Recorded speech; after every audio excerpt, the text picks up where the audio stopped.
Hey guys, this is Valerius Maximus co-hosting a commentary with Octavius Maximus. Today we are fighting on the battle Homestead. My favorite map, of course. In this battle I'm commanding the French, and Octavius Maximus is commanding the Maratha Confederacy, usually his go-to army, and fighting with us is also, I believe his name is now Promethean. Yes. And he's commanding the United Provinces. So as we're going to start out the battle, I just want to point out a few key points about terrain.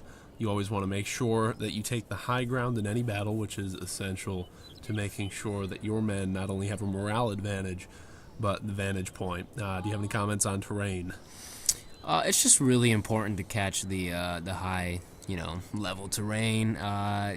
The hills are a really nice advantage in any battle. I mean, let's be honest here. Especially like these hills in the middle, especially on Homestead. For Empire Total War players watching this, you want to make sure that the hills in the middle of Homestead are your main focus, because as you can see are two flat areas on each side, which we occupy at the moment. Anyway, we're getting back to the actual battle part of this. The battle starts out, we're fighting the Ottoman Empire, Great Britain way over here. And also, on this side, you can't see them because he's bringing all musketmen, the Plains Nations. And he has his chief's bodyguard and lancers, but all the rest of them are hidden or walking somewhere over here. So, all of us, obviously, in a battle, we have communication tools such as voice chat that allow us to allow each other to know what we're thinking and what we're doing. Very important that you have voice chat in any battle. Communication really does help with the battle process, I would say. There's been many a time when if we didn't have communication that we probably would have lost. So what we're doing here, you can see that I'm moving all of my cavalry and I'm moving my light infantry, such as the tirailleurs. I'm not going to try and pronounce that. Tirailleurs.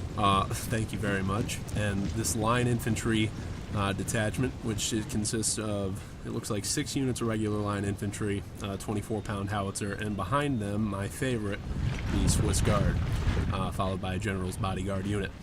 Now, the idea for this battle, we're going to be focusing specifically on infantry tactics. Obviously, we're going to talk about the other things that are important, but we want to stress the importance of infantry tactics for all of you that are struggling with it or just want to learn a little bit extra. Do you have anything you want to say as the battle's kicking off here? Well, I think we all decided that we wanted to capture the hills as fast as possible, especially that middle hill right there that my cavalry are on. Right there you go. That's a very, very important hill to take advantage of. I really do agree with you. The middle hill, while it's preventing your enemy from completely just blowing through our middle here, and surrounding us on the flanks, you're going to hold down that middle position and allow us to actually execute maneuvers on the enemy army. Correct.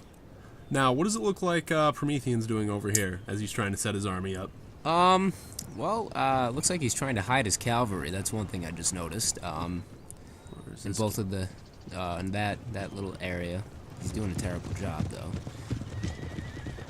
Well, this one's idle, so they would have hidden by now. Yes. If that was the case. I believe it actually gives you the option to hide them. When you're moving them, it gives you a little icon that shows if they'd be hidden if you moved them there. I think so, yes. But anyway, the point with the infantry that we're talking about here is you want to make sure that the hills become your priority in battles that have terrain, because that'll play to your advantage in the long run. Initially, it looks like our enemy, rather than moving, are deciding to stay stationary as they allow us to maneuver our own troops around these hills, except for the Plains Nations, which you can never tell what they're doing anyway because he has all musketmen. I mean, we find out eventually what they're trying to do because they can only hide for so long. Let's just look at what they have going on here. It looks like there's some Coldstream guards, and 24-pound howitzer. Guards, which I do like the Coldstream guards. They have really cool looking uniforms.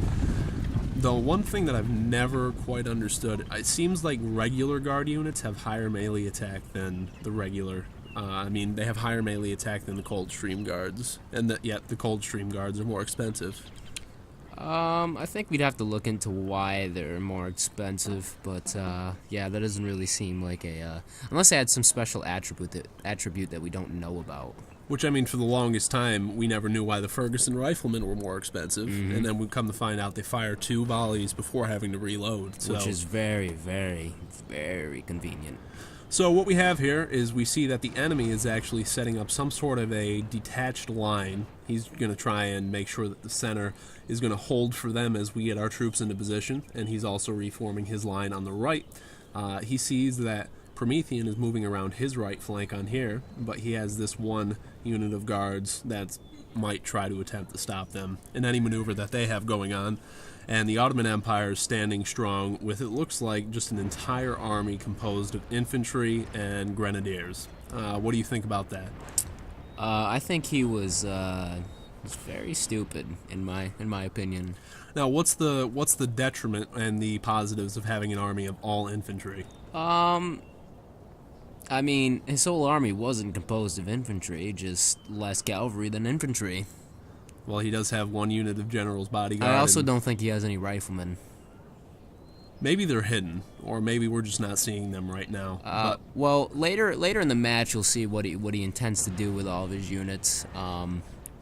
I think it's kind of funny, though. He doesn't really have much of a plan.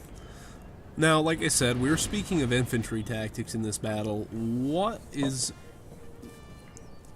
the problem with not making sure that you're moving your infantry? If you're going to be fighting defensively, what is your goal with infantry? I mean, you obviously need to have a goal in your head. If you were playing as the Ottoman Empire, what would your goal have been if you were fighting on the defensive? I would have probably secured some, terrain, and held on to to my best ability, but. You don't think he was doing any of that? He was just standing stationary. And obviously, as you can see, we're getting our troops into position. As I'm fighting as France, like I said at the beginning of this battle, I am just able to shoot at him from this hill. And you can see that he's lost 10 of his grenadiers right there from long range, which actually prompted a response from him, which is quite surprising. He's moving some 2 units of his infantry, along with some grenadiers here now, to confront my riflemen. I notice this, so I'm going to pull back to where the bulk of our forces are. Now, I'm going to be honest with you. When the battle started, I did move all of my troops over to here for one reason, because I did not feel like fighting an army of musketmen in concealed woods. That would not have ended up good for me. I probably would have been picked off slowly, and I would not have had an army to contribute with. So what I did was decided I can do more against the 2 revealed armies than I could against an army that is hidden. So the idea was to target 2 armies, 3 on 2, and then we could deal with the last army of musketmen, correct? Correct. Now, the Ottoman Empire is out of place. He's creating a gap now in his line, and your cannons are picking him apart, as well as the rifle damage that I did here. So we are already getting them out of position, which is not going to play to their own advantage, and I'm going to continue to shoot at them with riflemen as you get your soldiers into place here. Now, all the musketmen that we were just talking about have been revealed. As you can see, he spared no expense on bringing an entire army of musketmen. Now, why is that not a good move? Let's just tell our viewers why bringing an army of musketmen is not a good idea for those who have tried it before. What seriously can you achieve by bringing an army of musketmen? You have to think about what can you do. Well, the idea, maybe I'm thinking, if I'm not thinking correctly, maybe I'm not. Just an overload of light infantry will essentially wear the enemy down over time. I mean, he has 18 units of musketmen here, so why not? We can just pick off the enemy slowly and continue to push forward. Well, obviously, it prompted a response from me. I sent some cavalry over to take out his musketmen, but I believe they stopped the shoot in time, which...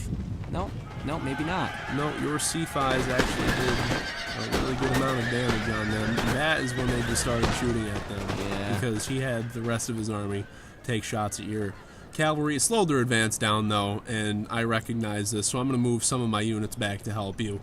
We weren't sure where the natives were going to strike, but now that we know... And also, while the natives struck, the Ottoman Empire decided to move up and decide to melee me. Now, the cool thing about the Sikhi Musketeers, you fight as the Marathas all the time, they have extremely high melee attack and defense for a line infantry unit. They do. I'm very impressed with the Marathas. I'm really disappointed that he decided to confront me in melee. Obviously, numbers swung in his favor, but let's be real here. They're not going to win. Well, I mean, initially it seems like he's doing a great job. He has your entire line surrounded by mass waves of infantry. So, as you're fighting as the Marathas, what's going through your head right now? How are you going to counter this mass infantry charge? Well, actually, what I did was I decided to bring in my own little twist to melee combat. I believe I decided to bring in my didn't I decide to bring in my Sikhi warriors? Well, your Sikhi warriors were actually preoccupied up on this hill here. It looks like you had a mass thing of cavalry and your Sikhi warriors charged down into the musketmen, while I had my riflemen and my cavalry. Oh, I remember what I did. Now, here. what I did was I charged my cavalry into the Ottoman Empire. Your cavalry, like I said, is up on this hill. No, not all of them. Not my... No, that's the Plains Nation cavalry. Yes. Your cavalry, where did they go? They're right up there on the hill. I see one unit right there, the Bhandari horsemen. That's my, yep. And then the two extra right there. Those are the ones here. that I charged. So, I mean, you can see there's just a massive melee battle going on here, and your Sikhi warriors and your Sikhi musketeers are doing a pretty swell job of holding up. I mean, obviously there's nothing you can really do against 13 different units of infantry. That was actually just a number that I threw out there, but it looks something close to that. And my riflemen are set up now to take shots at the Plains Nations, who are in a terrible position. Why is this setup bad? I mean, look at them. They can't defend all of their flanks with just how many number, like 6 musketmen on each side. You can't do that. And besides, it's easy to just go around them and flank them. What he's doing is surrounding himself on a hill. You have your Sikhi musketeers moving in now for the kill, and what's essentially happening... for all of our viewers, I want you to keep in mind we're discussing infantry tactics here, and we're talking about why surrounding yourself on a hill now is not a good idea. And you can see clearly from this, 2/3 of his entire formation are now surrounded by warriors and by Sikhi musketeers, and followed up by a whole nother unit and an entire battalion from my army. So we're just going to go back to this fight with the Ottoman Empire. Your warriors... Your cavalry is what decided to come down now. You had some warriors flank them from the side, which preoccupied 3 units of their own army. Your cavalry flanking from behind, and the rest of your army holding up over here. So now they're beginning to rout in mass numbers, and the one thing you know about infantry is once one unit routs, what happens to the rest? They all rout, and I believe I just killed their general right there, so that just decided the outcome of the battle for me. Yep, so now you'll see the Ottomans running. A lot of dead bodies on the ground here. That was a costly engagement. Now you can see with 5 units of Sikhi musketeers and a couple units of cavalry, the kind of line that you could have held there. And as you look over here as well, you can see that while some of your units are routing, the Plains Nation took pretty decent casualties, I'd say. They did. Mostly my attack was just a distraction for your full-on engagement for them. Obviously, meeting the bulk of their force with your men would have been suicide in my opinion. You just needed a distraction to get your men in there and take them out. Well, that's part of that communication thing we were talking about for those who want to become extremely successful Total War players. Now you can see the formation I have set up here. I have riflemen kneeling in front of 2 units of line infantry. What are the benefits of doing that, and why is it a good idea? Well, you have a double firing line, if for those people who haven't guessed it already. Your trilairs fire in the front, and the line infantry fire right over their heads. And without taking any casualties, I might add, so that just plays to your own advantage. You have to think logistics in Total War. It's very in-depth, and if you do that, you can make sure that your enemy is going to lose. Now, your warriors are doing a really good job of killing all the musketmen here. That is true. Warriors versus musketmen never ends up good for anyone. Bad day. Very bad day for that Plains Nations guy. We haven't really focused on what the United Provinces under Promethean have been doing here. It looks like, quite simply, he is just getting Great Britain into place to take on all 3 of our armies at the same time. The Ottoman Empire, right now, it looks like he's gone. He's out of the battle for the most part. So it's a 2 versus 3 as France, the United Provinces and the Maratha Confederacy take on the remaining bit of the Plains nations. I also want to point out what you did with your infantry over there. You actually set up your infantry so that Great Britain couldn't go through any gaps in our lines. Because I was, preoccupied with the Ottomans and the Plains nations, I couldn't really spare any musketeers or any other men over to the Dutch. But luckily, you were behind us and decided to move some line infantry over to help out Promethean over there. Now, at the time, I realized that Great Britain was just camping back, so what I wanted to do is lure him into essentially what it is, a death trap, as the United Provinces could set up in here. I wanted my infantry to set up in this formation by relieving the light infantry up in front. He can move his troops, and then I would also reform further back to engage Great Britain, who pulled forward just to meet this line infantry threat that I had. So I drew him out with the intent of causing him to actually join the engagement now. Because for the most part, he really hasn't done anything. That's true. As you can see, I still have my Swiss Guard unit and a majority of my line infantry left. But against elite infantry and no cannons, there's only so much you really can do. In another one of my commentaries, I actually had to use 3 units of howitzers to fend off 8 units of elite infantry. Yeah, I highly recommend you guys watch that commentary. That was very impressive. Now, like I said, with elite infantry, the benefit that they have over regular line infantry is something called Platoon Fire. Octavius, would you like to explain what platoon firing does opposed to fire by rank? Sure, platoon firing has like a section of your men fire, except it's the difference between platoon firing and fire by rank is fire by rank, you know how they fire obviously by rank. Well, platoon firing, which you're about to see when he's going to zoom over to the Swiss Guard over there, whenever they decide to get into formation. Yeah, Ferguson Riflemen, which we were talking about earlier, they're going to be facing off right there. Oh, you can actually see platoon firing right here. They'll actually fire down the line, and while they're firing down the line, it gives this section time to reload. And as you can see, they're already ready to go, and they're just going to continue firing. So what happens is you have a continuous rate of fire on the enemy, which essentially, as you can see, is tearing up my line infantry, something fierce. But my Swiss Guard are the best line infantry unit in the game, and because of that, they're going to be able to do some damage to both the guards and the Ferguson Riflemen right here.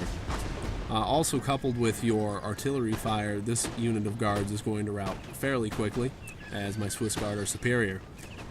Now, it looks like we've routed the Plains nations. They're pulling back to a position that's not defensible. My riflemen combined with my cavalry and also with my line infantry were able to send them packing home. Your warriors were able to take the hill from them at a heavy cost, I might add, but we were still able to take the hill. The Ottoman Empire suffered heavy losses from that engagement there. Is there anything that you'd like to advise our viewers here that we've watched so far? Yeah, don't get into a melee fight with the Marathas. That's your advice? That is my advice. Do not get into melee with the Marathas. Well, it looks like what he's trying to do here is get into melee with my Swiss Guard. Why isn't that a good idea? Because the Swiss Guard are the strongest line infantry units in the game. So even if he outnumbers me, that's still not a good idea? Well, obviously, as you can see from my engagement, the Ottomans outnumbered me, did they not? That's true. Now, even though the Swiss Guard are the best unit in the game, they only had 45 left, and now they're down to 37. But coupled with cavalry and the Swiss Guard unit fighting, it's probably not going to end up good for them. Nope. But you can see all the Swiss Guard, Coldstream Guards, have been murdered. But my line infantry are now engaging these Coldstream Guards here, and also the units that are in the woods. Why don't we take a look at the Dutch right over there? Now, the Swiss infantry, they are just upgraded units of line infantry. For those of you that are considering what nation you want to be, really what it is, it's a little bit more expensive than regular line infantry, but they have higher accuracy and I believe melee attack. They're basically in between regular infantry and elite infantry. Now, like I said, besides advising our viewers anything that we haven't touched upon yet, is there anything else that you would like to add to our viewers to help them improve their own skill in Total War? Well, obviously from that quicklime shot, that reminded me that artillery is essential in every battle. Wouldn't you agree? I would agree. Like I said, if you watch the YouTube video that I posted on Syrian Ridge, it was a 3v3 in which artillery actually proved to be the winning factor of a battle for myself. Elite infantry armies, they are somewhat easy to combat if you know what you're doing. And if you do it correctly, you can actually turn the tide of any battle and to your own advantage. But artillery is very important to any battle. It doesn't matter what rules your clan or group has set up that you might be on in Steam. Artillery should be used, and I encourage anyone to use it who otherwise feels that it's a waste of money. You see, a lot of these clans on Total War don't like to play with artillery and actually exclude artillery from the rules. You want to explain to them why they exclude artillery from the rules? Well, a lot of the times you see these clans, they will do something that I just call light infantry overload along with cavalry. Their plan will be to hit you with long-range infantry, and when your morale is low, to charge you with cavalry, which essentially has the purpose of routing your army fast, but they don't like artillery because then that takes away their long-range advantage, because they don't themselves know how to use artillery. But that's getting besides the point. What we see now is the final bit of the Ottoman, Great Britain, and Plains Nation coalition being pushed back into a corner. These guards are now firing at the riflemen. They're going to be flanked by my line infantry. I also believe that the Plains Nation is actually cornered as well. Let's go take a look at that, actually. So basically what we've done is just cornered both sides. Yes, we have. Now, the one mistake I can point out, for those of you that are rocking light infantry in your battles, keep in mind that light infantry does exceptionally well in the woods. So by pulling his men out into a less wooded area, into open terrain, he's actually making himself more vulnerable. That's true. The brush and the trees actually cushion some of the fire from the muskets. Maybe we'll get to see, or maybe you'll probably rout them before they decide to fire. Well, I believe after we rout the last remaining bit of the Ottoman and the Great Britain army, they will actually rout on their own without a push from my own troops. Maybe. But you'll see that the Coldstream guards here, the regular guards rather, are being routed by my line infantry, and the Ottomans just continue to fall back, and now are actually wavering without their general and routing. So let's take a look at the Plains Nation. They are actually routing as well, like I said they were. Any closing remarks on this battle? Yeah, I just want to do a quick recap on some of the advice we gave. I feel that, we should give that another look. Don't engage the Marathas in melee. Absolutely. Artillery is key to basically any battle, and don't spam infantry. Obviously, as you can see, the Plains Nation, how many losses they take. Over 1,000? I mean, that's a little ridiculous, don't you think? It is a little bit ridiculous. Obviously, my losses were pretty heavy as well, but I also had to, take on 2 armies. No, you did very well. I will praise you for that. You took on 2 armies. You killed almost 2,000 enemy troops compared to both Promethean and myself. I almost killed 1,000. He was close to killing 500. The real thing is you killed double of what we killed. Well, what I killed, you killed double. What he killed, you killed almost quadruple. You just have to play infantry advantages to your own advantage. You want to look at melee stats, morale, range. If you know all those logistics, you already have half of the game mastered. That's true. Well, anyway, guys, that's going to be it for us. Tune in to our next commentary video. Hopefully, we'll try dual commentary some other time. I hope you enjoyed. Like I said, keep in touch. Thank you very much. See you guys later.